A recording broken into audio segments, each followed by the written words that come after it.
Hello guys, welcome back to my another blog. তো আজকের ব্লগটা হচ্ছে রাখি নিয়ে। সকাল সকাল ঘুম থেকে উঠে স্নান টান করে রেডি হয়ে আমি এখানে বসে পড়েছি আমার দাদাকে রাখি পরাতে। আর এখানে রাখি পরাতে পরাতে আমাকে কিছু একটা বলা হয়েছিল, যার জন্য আমি এরকম বাচ্চাদের মতো হেসে উঠেছি হঠাৎ করে। তো তারপরে এখানে আমি ওকে রাখি পরাতে পরাতে নিয়ম বলছিলাম, যেগুলো আমি ফেসবুক থেকে শিখেছি, যেগুলো করলে নাকি ভালো হবে। তো ওইগুলোই ওকে বলছে। আর এখানে অবাক হয়ে আমার দিকে তাকালো। আর আমি যেইগুলো ওকে বলছিলাম ওগুলোও বিশ্বাসও করছিল আর সব কথাও শুনছিল। আর ছোটোবেলায় যখন কিছু আমি নতুন নতুন শিখতাম তখন এসে ওইটা আমি দাদাকেও শেখাতাম, বলতাম জানিস তো দাদা, এটা এইভাবে করতে হয়, ওটা ওইভাবে করতে হয়। আর ও না সেই জিনিসগুলো শুনতো, আর আমি যা বলতাম ও চোখ বন্ধ করে বিশ্বাসও করতো।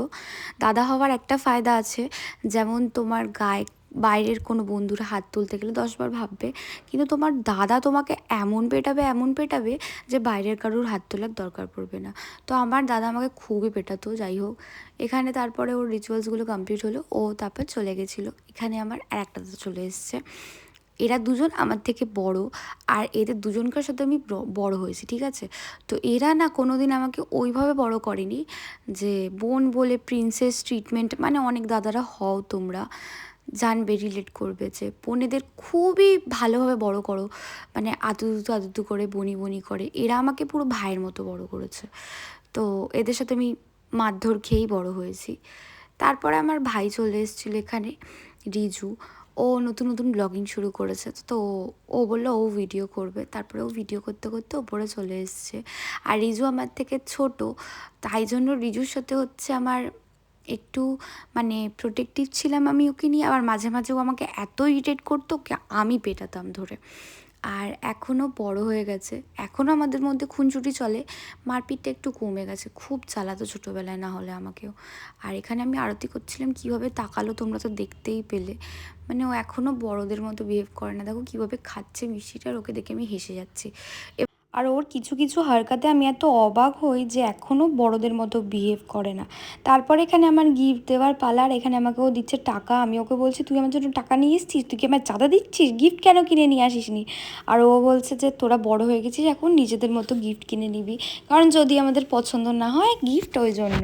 তো তারপরে ওকে দিয়ে জোরজবস্তি ওখানে প্রণাম করিয়েছিলাম। আর এখানে বোবন আমাকে দেখছে, ও ওয়েট করে আছে যে ওর পালা কখন আসবে। আর এখানে আমি ত্রিদীপকে যখন টিপটা পরাচ্ছিলাম তখন ওর নাকে একটুখানি টিপের সিঁদুরটা পড়েছিল। তা আমি ওকে বলছি যে তুই আমার সবথেকে প্রিয় ভাই, তোকে আমি সবথেকে বেশি ভালোবাসি, দেখ তোর নাকে সিঁদুর পড়েছে। এরমভাবে ইয়ার্কি মারছিলাম। তারপরে ওকে রাখিটা পরাচ্ছিলাম। আর রাখি পরানোর পরে এবার আমি ওকে মিষ্টি খাওয়াবো। আর ও সবথেকে বেশি ওয়েট করেছিল এই মিষ্টিটা কতক্ষণে ও খাবে। ও একটু খেতে ভালোবাসে, ওই জন্য ওর নজর হচ্ছে মিষ্টিতে প্রথম থেকে। আর এখানে হাসাহাসি চলছে আমাদের মধ্যে, কারণ আমরা ইয়ার্কি মারছিলাম যথারীতি। সবাই একসাথে থাকলে যেটা হয় হই হই হই হই। আর আমরা একদমই সিরিয়াস না, এখানে এত ইয়ার্কি মারছি। মাঝখান থেকে বোবন এখানে লেজ নাড়াচ্ছিল, ওইটা দেখে তো আরও হাসাহাসি শুরু হয়ে গেছে। তারপরে ওকে দিয়েও জোরজবস্তি প্রণাম করিয়েছি। আর এখানে তারপরে শ্রদ্ধার পালা। এবার ও এখানে ওকে রাখি পরাতে বসেছে। আর ও যেহেতু অতটা নিয়ম ফিয়ম ভালো পারে না, ওই জন্য ত্রিদীপকে রাগাচ্ছিল যে তুই পারিস না, তুই ছাড়, তুই তাড়াতাড়ি শেষ কর ভাই, এরকম একটা ব্যাপার, যাতে ও মিষ্টিগুলো তাড়াতাড়ি খেতে পারে। আর এখানে আরতিটা হচ্ছে জাস্ট দেখো তোমরা, মানে আলাদাই একটা ব্যাপার। একজন হাসছে আর একজন খুব সিরিয়াস হওয়ার চেষ্টা করছে, কিন্তু সিরিয়াস হতে পারছে না, কারণ ওকে সিরিয়াস হতে দেওয়া হচ্ছে না। মানে আমরা পাশ থেকে হাসাচ্ছিলাম। তারপরে এখানে রাখি পরানোর সময় এদের মানে খুঁটুর খুঁটুর তো লেগেই আছে, যেটা হয় ভাই বোনেদের। আর এখানে বোবন তো উকি ঝুঁকি মেরেই যাচ্ছে। মিষ্টিটা এখানে কিভাবে ওর মুখে স্লো মোশনে ঢোকালো, ফটো তোলা হচ্ছিল। আর এখানে ফাইনালি আমার পালা এসে গেছে, এবার আমাকে শ্রদ্ধা রাখি পরাবে। ও আমাকে রাখি পরিয়েছে এর আগেও অনেকবার, কিন্তু আমার না মনে থাকে না, কারণ আমরা ফটো তুলি না অত রাখি পরানোর। আর এখানে আরতি করছে, আর যখন আমার হাসি পাচ্ছিল প্রচণ্ড জোরে, আর আমি একটু সিরিয়াস হয়ে গেছিলাম কেন জানি না, এখানে আমার সিরিয়াস লাগছিল। তো তারপর এবার শ্রদ্ধার পালা। আর এখানে আমিও ওকে প্রতি বছর যেহেতু রাখি পরাই, এবছরও ওকে রাখি পরিয়ে দিয়েছিলাম। আর ওকে রাখি পরানোর পরে সবাইকার শেষে বোবনকেও রাখি পরাবো।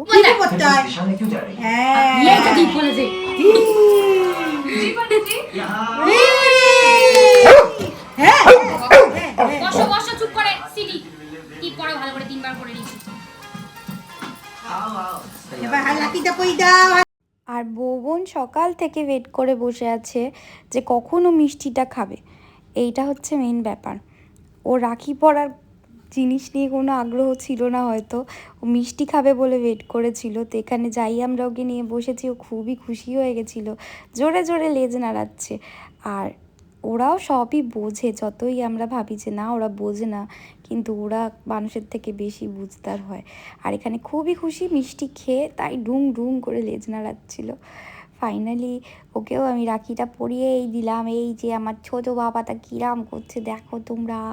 আর বউ বোন আমাকে দিয়েছিল গিফটে অনেকগুলো হামি, সেগুলো আমরা আর ভিডিও করিনি কারণ আমরা তখন ফটো তুলছিলাম তাই জন্য। আর ও খুব খুশি হয় জানো তো, যখন এই রিচুয়ালসগুলো ওর সাথে করা হয় বা ওর বার্থডে সেলিব্রেট করা হয় তখন ও খুবই খুশি হয়, লাফালাফি শুরু করে দেয় আনন্দে। তো সব কিছু কমপ্লিট হওয়ার পরে ফাইনালি আমরা একটু সবাই রিল্যাক্স করছিলাম। আর রিজুর শান্তিরই ও চলে গেছে ভুবনকে বিরক্ত করতে, আর ভুবন তারপরে বদমাইশি শুরু করে দিয়েছে। রিজু তারপরে শ্রদ্ধাকেও বিরক্ত করছিল, ফোন টোন কেড়ে নিয়ে নিচ্ছিল ওর। আমি বললাম যে চল সবাই মিলে একটু সেলফি তুলি, তখনও গিয়েও শ্রদ্ধাকে বিরক্ত করছে। সবাইকে বলা হচ্ছে ক্যামেরার দিকে তাকা, একটু চুপ করে দাঁড়া, ফটো তুলি। আর এখানে সব হাসা হাসি হা হি হচ্ছে। এখানে ও ডান্স দেখাচ্ছে, ও এখানে এদিকে হুইল চ্যাম্পটা ঠিক করছে, মানে কারুর স্থিরতা নেই, কারুর ফটো তোলার কোনো ইচ্ছা নেই। আর এদের কথা শুনে তো আমি হেসে গড়াগড়ি দিচ্ছি, এরকম অবস্থা। ইরিটেটও হচ্ছিলাম প্রচণ্ড, কিন্তু ওদের হারকাত দেখে হাসিও পাচ্ছিল।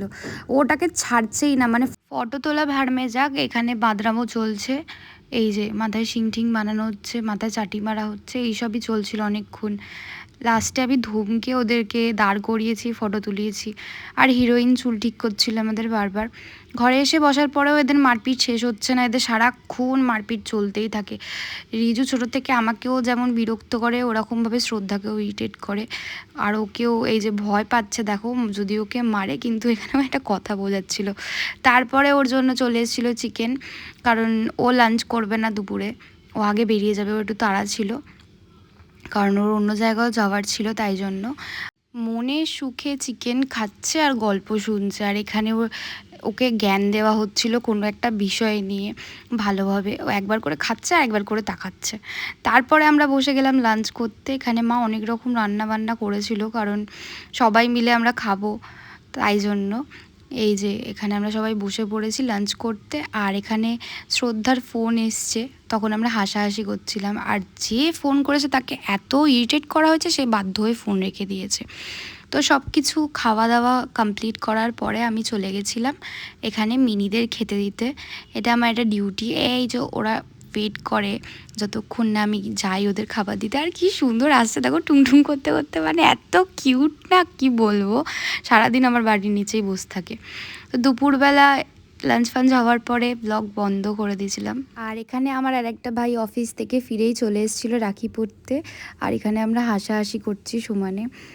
তারপরও লজ্জাও পাচ্ছিল একটু একটু, কারণ ভিডিও করা হচ্ছিল। আর এখানে আমার মিষ্টি খাওয়াচ্ছিল, কিন্তু আমি মিষ্টি খাই না যেহেতু, ওই জন্য না না তুই খা তুই খা। তারপরে এখানে যত রিচুয়ালসগুলো বাকি ছিল সেগুলো করছি। আর এখানেও হাসছে, মানে হাসিটাকে কিভাবে কন্ট্রোল করছে। আর আমি তো এত বকবক করছি, ও আরও হাসছে। তারপরে এখানে লাস্ট রাখি পরতে এসেছিলো আমার দাদা, তো ওকেও রাখি পরিয়ে দিলাম। তারপরে আমরা বেরিয়েছিলাম একটু বাইরে সন্ধ্যেবেলা খাওয়া দাওয়া করতে, কারণ প্রচণ্ড জোর খিদে পেয়েছিল। তো আমরা চলে গেছিলাম একটু পকোড়া খেতে। এখানে অনেক কিছু পাওয়া যায়, চিকেন আইটেম, ফিশের আইটেম। তো আমরা একটু চিকেন পকোড়া খাচ্ছিলাম। তারপরে গেছিলাম একটু গঙ্গার ঘাটে। আর আজকের ব্লগটা এখানেই শেষ করছি। তোমরা জানিও তোমাদের কেমন লাগলো, কমেন্ট করো। আর তোমাদের সাথে দেখা হবে নেক্সট ব্লগে। ততক্ষণের জন্য টাটা, সবাই ভালো থাকবে, সুস্থ থাকবে। দেখা হবে আবার অন্য কোনো ব্লগে।